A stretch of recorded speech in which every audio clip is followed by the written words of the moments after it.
आहे संकष्टी चतुर्थी आणि तुमच्या मनातील सर्व चांगल्याच इच्छा गणपती बाप्पा पूर्ण करो ही प्रार्थना करते। आज आहे 27 एप्रिल वर्ल्ड टापीर डे। टापीर हा प्राणी आहे जो की अनपॉप्युलर असा आहे। हे किचन कसं स्पेसियस असल्यामुळे ना काम करायला खूप उत्साह येतो आणि तेही केलं बसले किचन वाट्यावर आणि त्यामुळे टापटीपणा नीटनेटकेपणा दिसून येतो।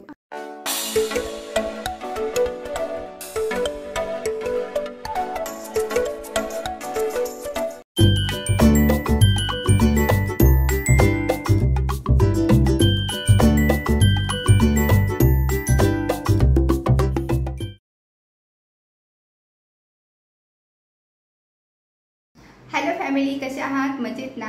आणि आजचा दिवस तुम्हाला खूप छान मस्त आणि आनंदात जाऊ दे, कारण की आज आहे संकष्टी चतुर्थी आणि तुमच्या मनातील सर्व चांगल्याच इच्छा गणपती बाप्पा पूर्ण करो ही प्रार्थना करते। चला, आज संकष्टी चतुर्थी आहे त्यामुळे खिचडी आज बनवणार आहे। तर खिचडीची तयारी इकडे सुरू केलेली आहे, दाखवते तुम्हाला। आणि इकडे आता शेंगदाणे भाजायला टाकले आहेत मी कढईमध्ये। शेंगदाणे इकडे भाजतच आहे तोपर्यंत इकडे मी चटणी करून घेतली आहे हिरवी मिरचीची। आणि इकडे आता बटाटे सोलायचे आहेत, ते बटाटे पटकन सोलून घेते। आणि इकडे साबुदाणा भिजत ठेवला होता रात्रीच, तोही छान भिजला आहे।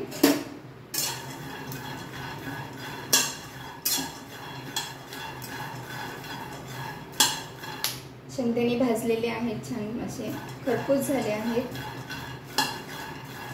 त्याला थोडेसे गार करायचे होते, मग नंतर वाटण करते।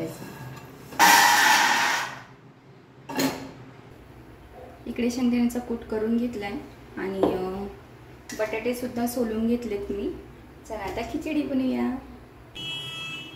तेल तापत आहे आणि इकडे मी आता साबुदाणा थोडं मोकळा करून घेते आणि छान भिजलाय। आता तेल तापल्यानंतर आता आपण याच्यात टाकूया मिरची, परतून घ्यायची। आज आहे 27 एप्रिल वर्ल्ड टापीर डे। टापीर हा प्राणी आहे जो की अनपॉप्युलर असा आहे आणि या लुप्त होत चाललेल्या प्रजातींचा नाश रोखणे हा या दिवसाचा खरा उद्देश आहे। म्हणून हा डे साजरा केला जातो वर्ल्डमध्ये 27 एप्रिलला। त्याचबरोबर 27 एप्रिलला वर्ल्ड डिझाईन डे हा दिवस सौंदर्यशास्त्र व कार्यक्षमता यांसह डिझाईनच्या सर्व पैलूंचा सन्मान करण्यासाठी साजरा केला जातो। आणि या दिवसाचा जो मेन उद्देश आहे तो म्हणजे डिझाईनच्या महत्त्वाविषयी लोकांमध्ये जागरूकता वाढवणे आणि प्रेरणा देणे हा आहे। चला तर इकडे खिचडी रेडी झालेली आहे खाण्यासाठी। कुठे बसलीस ही का? तर ही केलं बसले किचन वाट्यावर आणि आता इकडे भांडे आहेत सकाळचे, ते भांडे मला घासायचेच आहेत, ते भांडे घासून घेते। आणि आज विचार चालले की किचन आवरायचं आहे, कारण की स्टाईल आहेत ना अशा व्हाईट कलरच्या आहेत थोड्याशा, त्यामुळे ना त्या तेलकटपणा आणि तळण होतं, त्यामुळे जास्तच खराब होतात, चिकट होतात ते। मग विचार चालला की आज मला पुसून काढायचं आहे, कारण की मी आले ना, जशी मला 1 महिना झाला इथे येऊन, म्हणजे आम्ही रूमचे आहे लागून बाबा। तर इंदोरला येऊन 1 महिना नाही, इंदोरला येऊन भरपूर दिवस झाले, पण इकडं रूम शिफ्ट केलेली आहे आणि इथे येऊन आम्हाला 1 महिना झाला आहे। आणि पहिली रूम म्हणाल तर सागरमध्ये होती बस। आता म्हटलं चला तर हे हो, इथे येऊन मला 1 महिना झालेला आहे आणि आले त्यावेळेस फक्त पुसून काढलं होतं, जास्त काही नाही। पण आता म्हटलं सर्वच काढावं लागणार आहे, खराब व्हायला लागले। आणि फ्रीज तर क्लीन केलेलं आहे, त्यामुळे फ्रीज मी काही आज यावेळेस मी क्लीन केलेलं आहे, त्यामुळे मी आता करणार नाही। आता फक्त एवढा एरिया मला क्लीन करून घ्यायचा आहे। आणि बघूया आता इहिकाचा कसा मूड आहे त्यावर डिपेंड आहे। आता तिला मी बसवलं होतं, थोडी चिडचिड करत होती म्हणून बसवलं, म्हटलं भांडे घासून घ्यावा, पण आता उतरले खाली, तिला उतरवून हे बघा इकडे उतरवलंय। आता चला मी भांडे घासून घेते आणि मग किचन क्लीन करायला सुरुवात करू।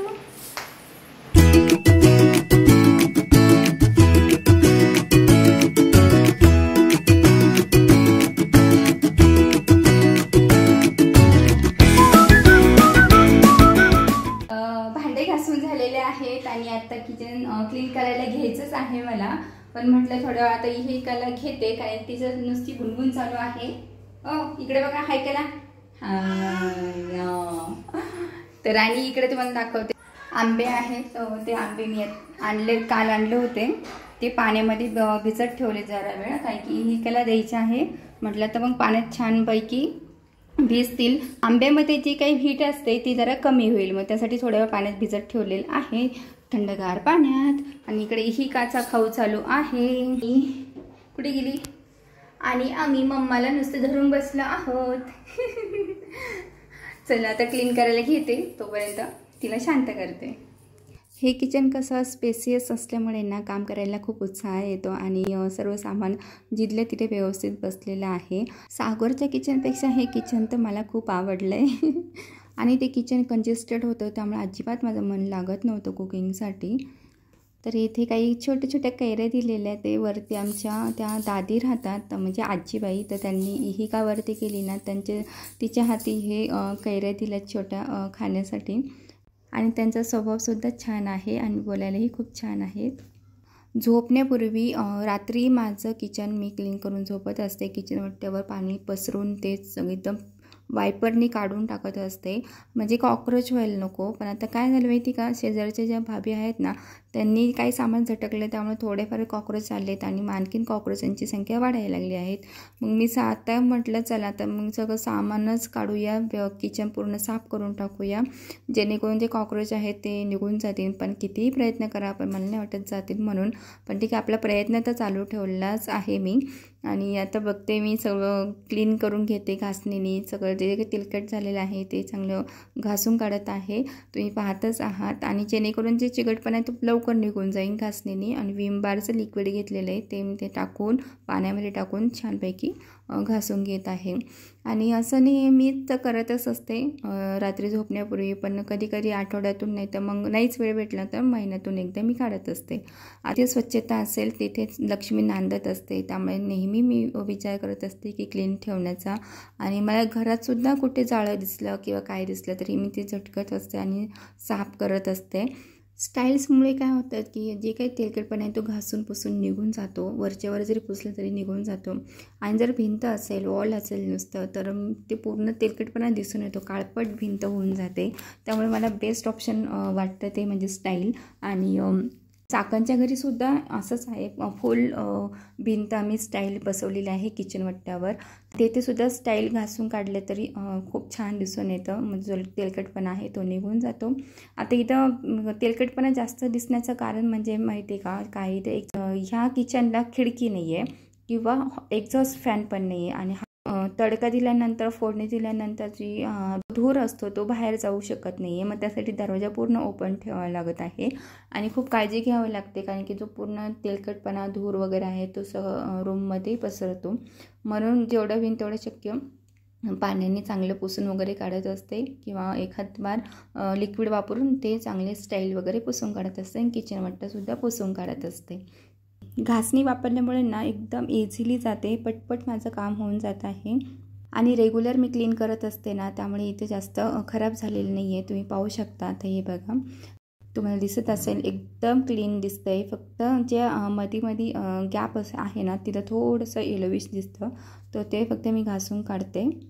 कपडा पाण्याने भिजवून नंतर मी चांगला जे साबण आहे ते पूर्ण क्लीन करून घेत आहे.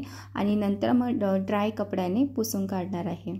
किचन असो किंवा दुसरी रूम असो किंवा कोणतीही प्लेस असो, पण जिथल्या तिथं वस्तू असेल ना तर दिसायला छान दिसतं आणि आपल्याला पण छान वाटतं. म्हणून मी प्रयत्न करते माझं प्रत्येक वस्तू जिथल्या तिथंच असली पाहिजे. आणि माझ्यासोबत असणाऱ्यांनासुद्धा मी ते सांगत असते की घेतलेली वस्तू जिथल्या तिथंच ठेवत जा, जेणेकरून नंतर आपल्याला शोधायला जास्त वेळ लागत नाही आणि ती पटकन सापडते. त्यामुळे टापटीपपणा, नीटनेटकेपणा दिसून येतो. आणि हे गुण प्रत्येकाच्या अंगी असणे खूप गरजेचं आहे. फक्त स्त्रीचेच अंगी असणं गरजेचं नाही, तर प्रत्येक लहान असो किंवा मोठा असो त्या व्यक्तीच्या अंगी हा गुण असणे खूप गरजेचं आहे. अगदी शाळेमध्ये सुद्धा आपल्याला हे शिकवलं जातं, तुम्ही टापटीपपणे राहा, नीटनेटकेपणे वागा. आणि हे लहानपणापासून आपण शिकत असतो, पण का कोणाचं मोठं झाल्यानंतर हे विसरून जातो आपण. इथे मला इहिकाचा आवाज आला ना, त्यामुळे मी पटकन खाली उतरून तिला शांत करायला गेले, पण नाही, काहीच उपयोग झाला नाही. ती उठलीच होती. त्यामुळे आता मला तिला बघत बघतच काम करावं लागणार आहे. इहिकाचा कोणताच त्रास नाही आहे, फक्त घे म्हणते, मला घे. आणि मी एकटीच असल्यामुळे तिला वाटतं की मीच घ्यावा. आता दुसरं कोणी जोडीदार असतं तर नक्कीच त्यांनी घेतलं असतं किंवा ती त्यांच्या मागे लागली असती, मला घ्या. पण आता सध्या ती फक्त मलाच म्हणते, मम्मा मला घे, मला घे. आता पण माझं कामं सोडून तर मी ते घेऊ शकत नाही. मग अशा वेळेस मी प्रायोरिटी देत असते. मग कधी कधी मला इहिकाला आधी प्रायोरिटी द्यावी लागते, नाही तर मग माझ्या कामासाठी आधी प्रायोरिटी द्यावी लागते. जशी सिच्युएशन असेल तशी मी प्रायोरिटी देत असते. सर्व क्लिनिंग करून झालेलं आहे. छानपैकी पुसून ड्राय वगैरे झालं आहे आणि स्टाईल वगैरे सर्व पुसून काढलेले आहेत. वरती भांडे पण लावून दिलेले आहेत काही, आणि इकडे पण पाठीमागं सेट केलं आहे, दाखवते. हे बघा, इकडे मसाल्याचे डबे, गॅस वगैरे, आणि मस्त स्टाईल चमकते. फक्त लाईटचा प्रकाश थोडा अजून पडला तर अजून छान दिसणार आहे. तर इकडे भांडे लावून दिलेले आहेत. आणि आता फक्त इथं जी चमचे वगैरे ठेवत होते, ग्लास वगैरे, तर ते घासून व्यवस्थित ठेवायचं आहे. हो ग मम्मा. आणि इकडे बोर्ड आहे ना, तो बोर्डला जरा जपून मला करावं लागलं, कारण की तिथं पाणी जाते आतमध्ये, तर थोडंसं गॅप आहे, त्यामुळे थोडं मला जपून करावं लागलं आहे. आता हे भांडे आहेत ते घासते. अजून इकडचं खालचे कप्पे पण काढायचे आहेत. आता ही का उठली इकडे चक्कर मारून आलेली आहे. चला, आता हे सर्व घासून वगैरे घेते भांडे, आणि पुन्हा एकदा फायनल लुक तुम्हाला दाखवेल नंतर. आज संकष्टी चतुर्थी आहे, त्यामुळे मला आता संध्याकाळचा उपवास सोडण्यासाठी स्वयंपाक करायचा आहे. आणि साईड बाय साईड मी स्वयंपाक पण चालू केलेला आहे इथे करायला. आणि माझा हा खालचा कप्पा राहिला ना, तो सुद्धा आवरून घ्यायचा आहे. आणि इकडचे भांडे जे आहेत ना कोपऱ्यातले, ती भांडे वगैरे घासून घेतले आहे. वरची जेवढे काही भांडे होते ते घासून लावून दिले आहेत. आणि म्हटलं हे खालचं आवरता स्वयंपाक पण करून घेते. डाळ भात तर झालेलाच आहे. आता भाजी करायची आहे. भाजी करायला घेते, मग नंतर भाजी शिजता मी इकडे माझं किचनचं थोडं राहिलेलं आवरून घेते. किचन क्लिनिंग करण्यासाठी थोडा उशीर झालाच, कारण की हिकाने सुद्धा माझा टाईम घेतला. त्यामुळे म्हटलं आता ते झोपल्यानंतरच स्टार्ट करूया. मी सुरू केलं इकडं किचन क्लीन करायला. भांडे वगैरे खाली ठेवले तर सगळे भांड्यांची इकडे तिकडे करून देणार होती, म्हणून तिला थोडं झोपवलं. तरी ती मध्ये उठलेच, पण म्हटलं तर जाऊ दे, चला करून घ्या पटकन. आणि आता करून घेते, व नंतर बोलते. आज जेवणामध्ये पालकची भाजी बनवली, तर डाळ भात बनवला आणि चपाती बनवली. तर जेवणं वगैरे आमची झालेली आहेत. आज मी तुमच्यासोबत शेअर केलं की किचन क्लिनिंग आणि माझं डेली रुटीन. होप तुम्हाला नक्की आवडलं असेल तर लाईक करा, शेअर करा आणि कमेंट करा. आणि नवीन असाल तर सबस्क्राईब करा. भेटूया पुढच्या व्हिडिओमध्ये. तोपर्यंत सर्वांनी काळजी घ्या. Bye bye.